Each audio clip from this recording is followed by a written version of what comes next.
C'était mon dernier été où j'avais rien de prévu, où j'avais juste un court stage, donc j'avais du temps libre. C'était en 2016, un moment où j'étais en recherche d'emploi. Je candidatais à pas mal de postes différents et j'avais l'impression que j'avais pas trop ma place dans le monde du travail. Alors j'ai connu les chantiers d'été dans les années 99-2000. Je crois qu'à ce moment-là, j'étais dans une période où je finissais mes études, enfin où j'arrêtais mes études, que je ne m'y retrouvais plus là-dedans. Alors c'était vers Pâques 75. Mes convictions, mes aspirations et ma pratique professionnelle étaient de plus en plus en contradiction. Mais je parle avec une amie et puis on se demande mutuellement « Qu'est-ce que tu vas faire cet été pendant tes vacances ?» Je dis « Je sais pas ». Et puis je lui dis « Et toi ?»« Ah ben moi je vais au camp Emmaüs ». Et je lui rétorque « Ah bon, c'est quoi Emmaüs ?»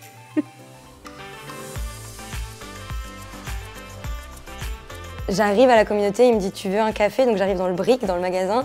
Et je dis « Ah oui, pourquoi pas ?» Et en fait, il me dit « Bah tiens, fais-toi-le » et il s'en va.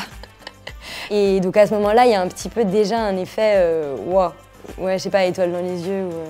On vient l'été, on est logé, nourri, on a une activité la journée, on aide les compagnons sur l'activité de vente et de tri. Il y a beaucoup de gens qu'on rencontre. J'ai décidé de revenir une semaine de plus parce qu'on s'est vraiment bien entendu avec tout le monde et qu'on a trouvé ça vraiment génial. Et on s'est retrouvés pendant 3 semaines à partager le quotidien des compagnes et compagnons.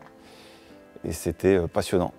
Et en fait, on ne s'attendait pas du tout à vivre quelque chose d'aussi riche humainement. Et ça m'a aussi donné des exemples d'engagement politique.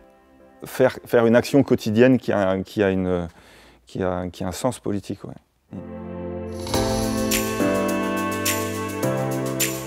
Ouais, je pense que ça m'a vraiment appris à être plus ferme, plus sûre de moi et plus ouverte au côté social. C'était pas forcément quelque chose que j'avais vraiment de parler facilement aux gens, d'être facilement à l'aise avec plein de gens différents.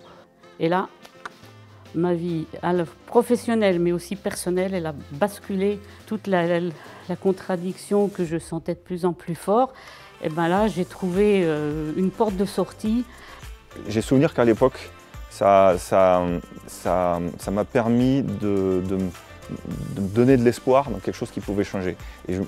Et ça a donné une réponse à la rage que j'avais au ventre de voir toutes les injustices qu'il pouvait y avoir autour de moi et de me dire ok, c'est possible de faire quelque chose de pertinent. Ouais. Bah, le fait de participer au chantier, ça a définitivement eu un impact sur la suite de ma vie. En tout cas, ça m'a fait découvrir que j'avais quand même des ressources et des compétences dans une période où je cherchais un boulot et où j'avais l'impression que vraiment il n'y avait aucun milieu dans le monde professionnel qui résonnait avec moi, aucun lieu où j'avais finalement envie de m'engager ou vivre ou passer beaucoup de temps. Enfin, là déjà ça m'a un peu apporté la découverte de ce type de lieu et la découverte que j'y étais adaptée en fait. Qu'il faut vraiment pas hésiter justement. Ça va bien se passer, les gens sont très accueillants. L'atmosphère globale est quand même hyper agréable. Si on y va, ça vaut le coup d'y aller de manière un peu proactive, dans le respect de ses limites, sans être en prise d'initiative de partout, etc. Mais quand même de manière un peu proactive dans les rencontres et dans le quotidien. Voilà. De toute manière, ils vont faire des rencontres inattendues, peut-être nouer des amitiés au niveau français ou beaucoup plus large. Ils vont découvrir des choses de toute façon.